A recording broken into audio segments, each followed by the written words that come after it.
सेलफोनवर शोधायला लागत होतं. आता मी जेवढे आहेत ना त्यांचे सगळे गडेमुडदे काढणारे म्हणजे रीतसर काढणारे, पूर्ण अभ्यास पूर्ण काढणारे. तेच नाही, ते पोफळेंबद्दल मी जे मला माहिती मिळाली आहे, ते पोफळ्यांची माहिती, त्यांनी कुठे कुठे काय काय फिरवत आहे त्याची माहिती, अजून किती बाबांचं काय काय करतायत. कारण हेच पोफळे अनेक बाबांना चार्टर्ड अकाउंटंट्स आहेत, ते रामदेव बाबांना पण आहेत. रामदेव बाबाही आटोकाट प्रयत्न करतायत त्यांचं पूर्ण प्रकरण मिटवण्याचा. त्यांनी सुद्धा आत्ताच्या घटकेला एक FIR करण्याचा प्रयत्न केला, जो आता हाणून पडण्यात आलाय. याचे सगळ्या गोष्टी मला आधी त्याचे सगळे पेपर्स येऊ देत, मग मी एकेकांची खैर नाही आहे. ताई, तुम्ही 3 नेत्यांना आवाहन केलं होतं की CDR कसा मिळवला जातो किंवा कसा मिळाला मला त्याची माहिती द्यायची आहे. त्याच्यामध्ये सुषमा अंधारे होता, संजय राऊत होता, शशिकांत शिंदे, या तिघांना तुम्ही आमंत्रित आणि जयश्री खाडीलकर पण त्या नेत्या नाही आहेत. पण मला गेले किती वर्ष ओळखतात. तरी सुद्धा सुरुवातीला म्हणाल्यात की त्या अतिशय चांगलेपणाने काम करतात, पण त्यांच्याकडे कुठून आला? अरे मग जाणून घ्या ना, फोन करा ना. एरवी तर पटापटा फोन करतात, मग आता का फोन नाही केला त्यांनी? आणि त्यांचं इंटरेस्टिंगली त्या जयश्री खाडीलकरांचं स्टेटस ताबडतोब रुपाली चाकणकर शेअर करतात आणि म्हणतात धन्यवाद जयश्रीताई. वा रे वा. म्हणजे अशा लोकांनी जर पत्रकारांनी अशी जर मला ते शब्द वापरता येत नाही त्यांच्यासाठी. तुम्ही मला एवढे वर्ष म्हणजे कमीत कमी 15 वर्ष ओळखता.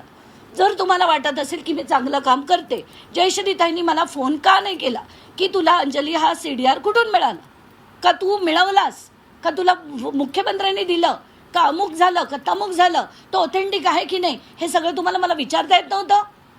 उठायचं आणि बोलायचं आणि तो त्यांचा CDR अमुक शेअर करणं, त्यांच्याबद्दल मला अनेक गोष्टी कळल्यात, पण मला नाही बोलायच्या, त्या नाही बोलायच्या. पतसंस्थेची चौकशी व्हावी अशी मागणी तुम्ही करताय का? कारण पतसंस्थेचा रोल यामध्ये गंभीर. आत्ताच्या घटकेला या सगळ्या माझ्या प्रेस कॉन्फरन्समधली सगळ्यात महत्त्वाची बातमी हीच आहे की समता पतसंस्थेमध्ये 27 जानेवारीपासनं 31 जानेवारीपर्यंत जे SMS आले होते खरातांच्या फोनवर, त्याची चौकशी झाली पाहिजे.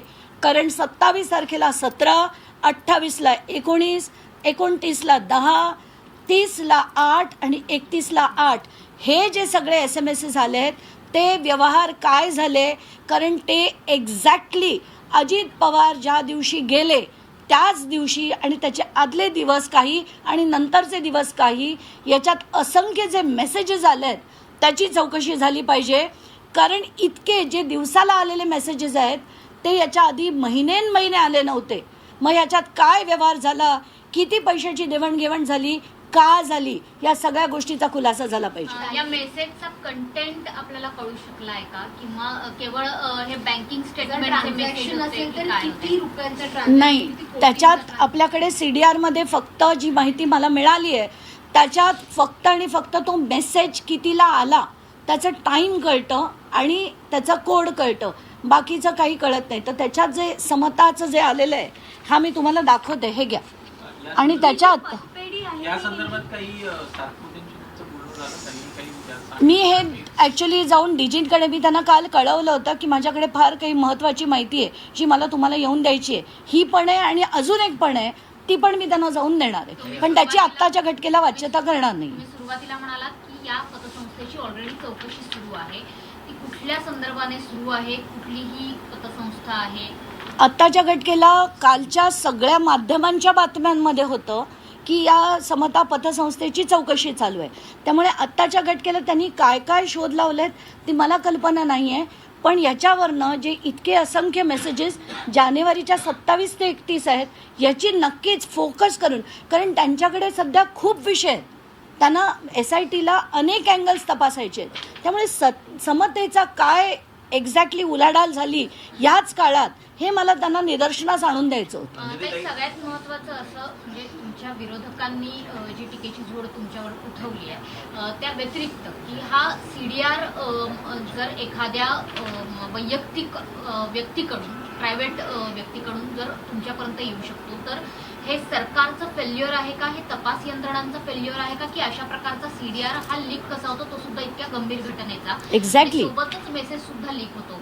तुम्ही तुमचं कर्तव्य म्हणून त्याच तपास यंत्रणांकडे तुमच्याकडे जी माहिती प्राप्त झालेली आहे ती कर्तव्य म्हणून, जागरूक नागरिकाचं कर्तव्य म्हणून तुम्ही पोहोचवता आहात. मात्र सोबतच अशा प्रकारचे लिकेजेस कसे होतात याविषयी तुम्ही प्रश्न उपस्थित करणार का, त्याविषयी तुम्ही काही मुख्यमंत्र्यांशी किंवा कोणाशी चर्चा करणार आहात? पहिल्याच दिवशी मी डीजींना, कारण मुख्यमंत्र्यांना मला असं वाटतं आता सांगून काही उपयोग नाहीये, कारण ते पूर्ण राजकारणच करत असतात. त्यांना ज्यांची सोय, जसं आपण बघितलं पार्थ जो विषय 3 महिने लढला, ते पार्थ सुद्धा त्यांचा रिपोर्ट खारगे समितीचा पूर्ण 3 महिने दाबून ठेवण्यात आला. अधिवेशनाच्या दिवशी, शेवटच्या दिवशी 1 तास आधी तो रिलीज करण्यात आला. त्यामुळे हे सगळे राजकारण करणार, त्यांना भेटून मला काही उपयोग नाही. मला आत्ताच्या घटनेला आधार वाटतो तो दाते सरांचा, कारण ते एक चांगले ऑफिसर आहे आणि त्यांच्यावर माझा विश्वास आहे, म्हणून मी सगळी माहिती त्यांना जाऊन भेटून देणार. 12 वाजता तुम्ही तिन्ही राजकारण्यांना आव्हान केलं होतं की तुम्ही माझ्या घरी यावा आणि सर्व मी डेमो तुम्हाला दाखवतो, मी अजून आलेलं नाहीये. अगदी मी काल दुपारी जेव्हा त्यांचे एकानंतर एक व्हिडिओ, दमन यांनी अमुक, दमन यांनी तमुक, मग मी राऊतांचं ऐकलं, अंधारेंचं ऐकलं, शशिकांत शिंदेचं ऐकलं, मग मी ठरवलं आपण एक काम करूया, आपल्याला आयुष्यात काही लपवायचं नसतं, मग आपण यांना आमंत्रण देऊ की तुम्ही या, तुम्ही त्याच्यात मला सीडीआर कोणी दिला, कसा दिला ते बघा, त्यानंतर त्याचा शोध मी ऑथेंटिसिटी कशी चेक केली ते बघा, त्यानंतर मला त्याच्यातले मिळालेले नंबर हे कसे मिळाले याचं प्रात्यक्षिक मी तुम्हाला दाखवते. किती नंबर शोधले ते मिळाले नाहीत, किती नंबर शोधले आणि ते मिळाले, ते कसे टाकले, त्याच्यापैकी माझ्याकडे किती होते, किती मी पत्रकारांकडनं घेतले, आणि समजा अंजली दमान यांनी जरी भाजपचे नंबर घातले नसते तर तुम्ही मला नंबर द्या, ते सुद्धा मी तुम्हाला शोधून देईन. यासाठी मी त्यांना आधी एक इन्व्हिटेशन पाठवलं, फक्त गुळ खोबरं दिलं नाही, पण त्यांना मी एक इन्व्हिटेशन व्हॉट्सॲपवर पाठवलं की प्लीज माझ्या घरी या, हे सगळं तपासा. त्यानंतर मी असंही त्यांना माझा पत्ता पाठवला, गुगल लिंक पाठवली की त्यांना इथे यायला त्रास होऊ नये म्हणून. आणि एवढं करून सुद्धा तिघांपैकी कोणीही आलं नाही आहे, म्हणून मी आता या प्रेसद्वारे त्यांना ही माहिती देते आहे. याच्या व्यतिरिक्त अजूनही त्यांना जर वाटत असेल त्यांनी जरूर घरी यावं आणि ही सगळी माहिती बघावी की कोणाच्या काकांनी मला ती माहिती दिलेली आहे. ते सीडीआर कोणाकडनं आला, कसा आला, सगळं बघावं त्यांनी. म्हणजे टीका म्हणजे फक्त राजकारण होतं, टीका करणं प्रश्नच नाही. आता काय झालंय, खरं तर लोक, विरोधी पक्ष हा सरकार विरोधात लढतो. आत्ताच्या घटनेला हे सगळे पक्ष मिळून माझ्या विरुद्ध लढतायत, याचीच मला गंमत वाटते. पण याचा अर्थ मी जे करते ते योग्य करते. खरं तर अंधारेंनी शिंदेंचं नाव आल्यानंतर आता त्या ठाकरे गटात आहेत, आत्ता त्या ठाकरे गटात आहेत. खरं तर पुढे कुठे जातील मला माहीत नाही, पण शिंदेंबद्दल मी बोलले तर त्या उलट माझ्यावर का तुटून पडल्यात हेच मला कळलं नाही. पण प्रश्न हा आहे की ज्या सदर व्यक्तीने तुम्हाला ही सगळी माहिती दिलेली आहे त्या व्यक्तीवर सुद्धा आता प्रश्नचिन्ह उभं राहिलं जाऊ शकतं. ज्या पद्धतीने सुषमा अंधारांनी तुमच्याकडे ही माहिती, हा सीडीआर कसा आला असा प्रश्न उपस्थित केला, त्या व्यक्तीच्या सुरक्षेचा सुद्धा प्रश्न निर्माण होऊ शकतो. हा व्यक्ती नेमका कोण याची माहिती सुद्धा तुम्ही तपास यंत्रणांना देणार का, त्याच्या सुरक्षेची मागणी करणार का? कारण आता सगळा फोकस हा त्या व्यक्तीवर सुद्धा जाऊ शकतो. नाही, आता हा फोकस कोणावर जाईल ते डीजी सरांनी ठरवावं.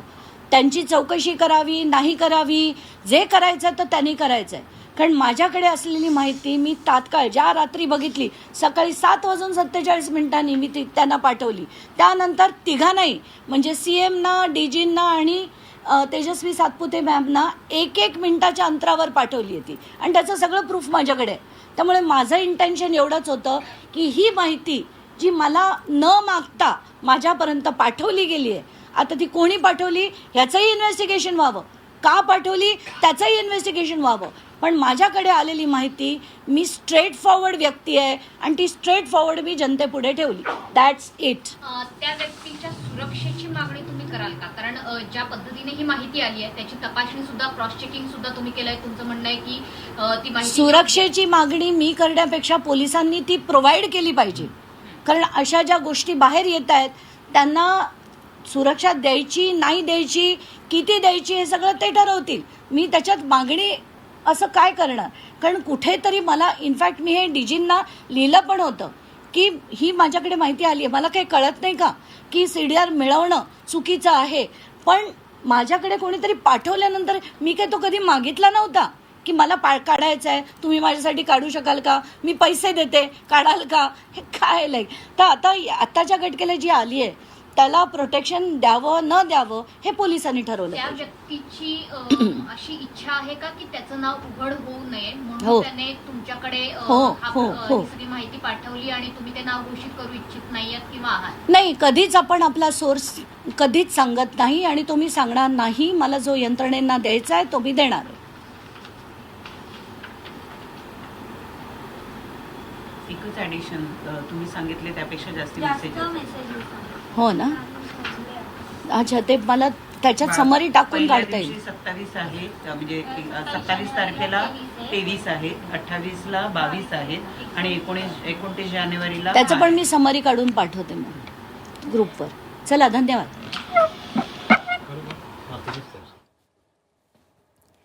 तर सर्व पक्ष मिळून माझ्या विरोधात लढतायत असं दमानिया यांनी म्हटलेलं आहे. सर्व पक्ष मिळून माझ्या विरोधात लढत असल्याची तक्रार सुद्धा त्यांनी केलेली आहे. पत्रकार परिषदेमध्ये त्यांनी या संदर्भातली पूर्ण माहिती दिलेली आहे आणि त्याचबरोबर त्यांनी आपली भूमिका सुद्धा दिलेली आहे. त्याचबरोबर आपल्याला हे CDR कुणी दिले याची माहिती आपण सांगणार नाही, आपण कधीच आपले सोर्सेस सांगत नसतो असंही त्यांनी म्हटलेलं आहे.